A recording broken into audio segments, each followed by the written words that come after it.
I know now why everyone in Texas, Fort Worth, is so thin, having gotten up and down about 9 times. This is what you do every morning. Mr. Buck, Mr. Vice President, Governor Conley, Senator Yarborough, Jim Wright, members of the congressional delegation, Mr. Speaker, Mr. Attorney General, ladies and gentlemen. 2 years ago, I said that, introduced myself in Paris by saying that I was the man who had accompanied Mrs. Kennedy to Paris. I'm getting somewhat that same sensation as I travel around Texas.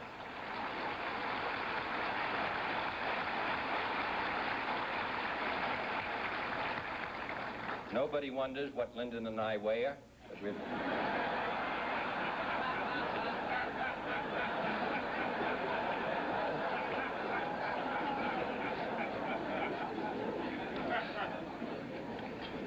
I'm glad to be here in Jim Wright City. About 35 years ago, a congressman from California, just been elected, received a letter from an irate constituent which said, during your campaign, you promised to have the Sierra Madre Mountains reforested.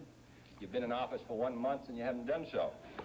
Well, no one in Fort Worth has been that unreasonable, but in some ways he has had the Sierra Madre Mountains reforested.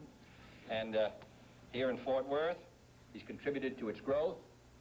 He speaks for Fort Worth, and he speaks for the country. And I don't know any city that's better represented in the Congress of the United States than Fort Worth.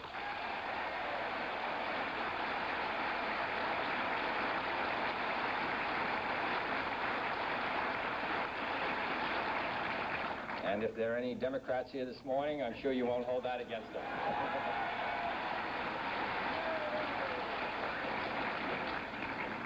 3 years ago, last September, I came here on the Vice President and spoke at Burke Burnett Park.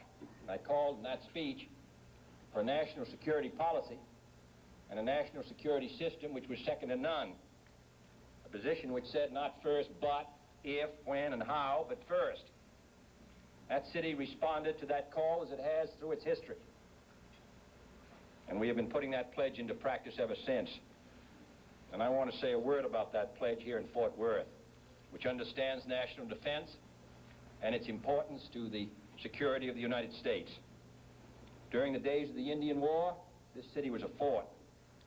During the days of World War I, even before the United States got into the war, Royal Canadian Air Force pilots were training here.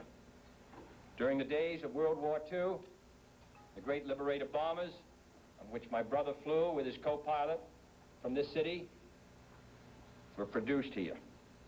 First non-stop flight around the world took off and returned here in a plane built in factories here.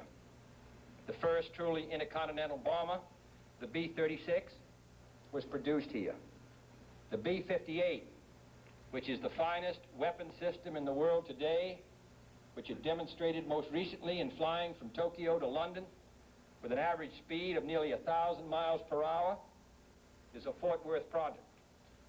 The Iroquois helicopter from Fort Worth is a mainstay in our fight against the guerrillas in South Vietnam. The transportation of crews between our missile sites is done in planes produced here in Fort Worth.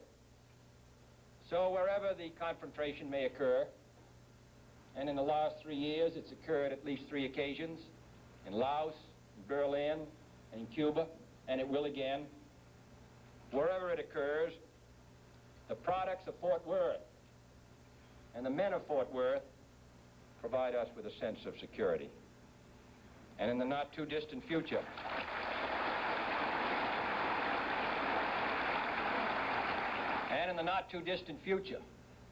a new Fort Worth product. And I'm glad that there was a table separating Mr. Hicks and myself. A new Fort Worth product.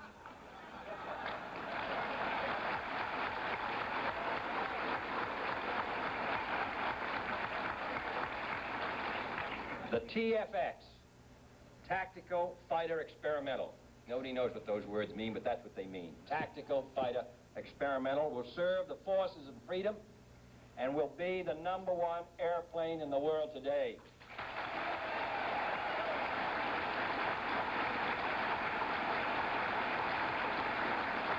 There's been a good deal of discussion of the long and hard-fought competition to win the TFX contract, but very little discussion about what this plane will do.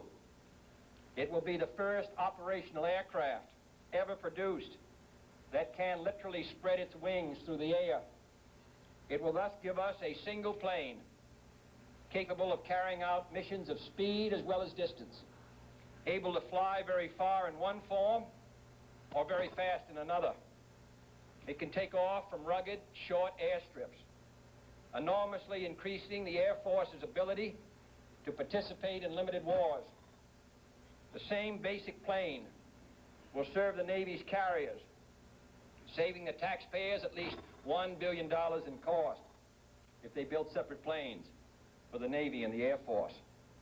The government of Australia, by purchasing $125 million of TFX planes before they are even off the drawing boards, has already testified to the merit of this plane, and at the same time, it's confident in the ability of Fort Worth to meet its schedule. In all these ways, the success of our national defense depends upon this city in the western United States, 10,000 miles from Vietnam, 5,000 or 6,000 miles from Berlin, thousands of miles from trouble spots in Latin America and Africa or the Middle East. And yet Fort Worth and what it does and what it produces participates in all these great historic events. Texas as a whole and Fort Worth bear particular responsibility for this national defense effort. For military procurement in this state totals nearly $1.25 billion, fifth highest among all the states of the Union.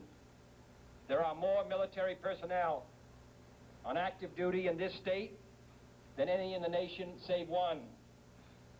And it's not Massachusetts. Any in the nation save one, where they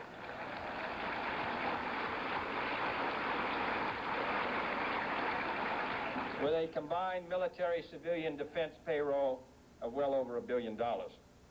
I don't recite these for any partisan purpose. They're the result of American determination to be second to none. And as a result of the effort which this country has made in the last 3 years, we are second to none.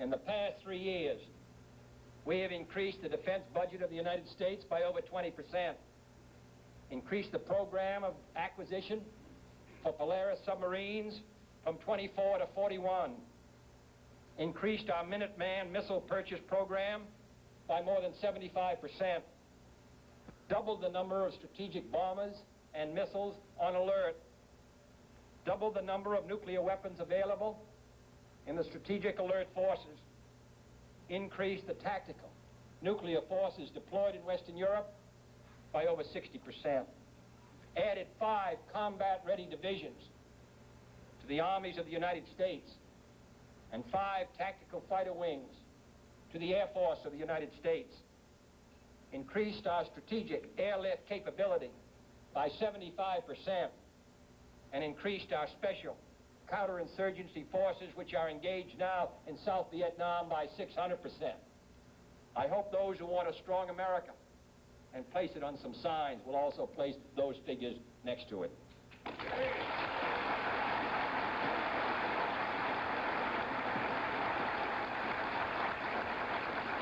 This is not an easy effort. This requires sacrifice by the people of the United States. But this is a very dangerous and uncertain world. As I said earlier, on 3 occasions in the last 3 years, the United States has had a direct confrontation. No one can say when it will come again. No one expects that our life will be easy. Certainly not in this decade, and perhaps not in this century.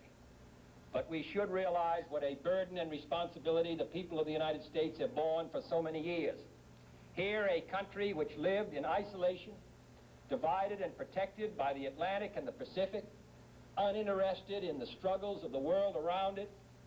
Here, in the short space of 18 years after the Second World War, we put ourselves by our own will and by necessity into defensive alliances with countries all around the globe. Without the United States, South Vietnam would collapse overnight.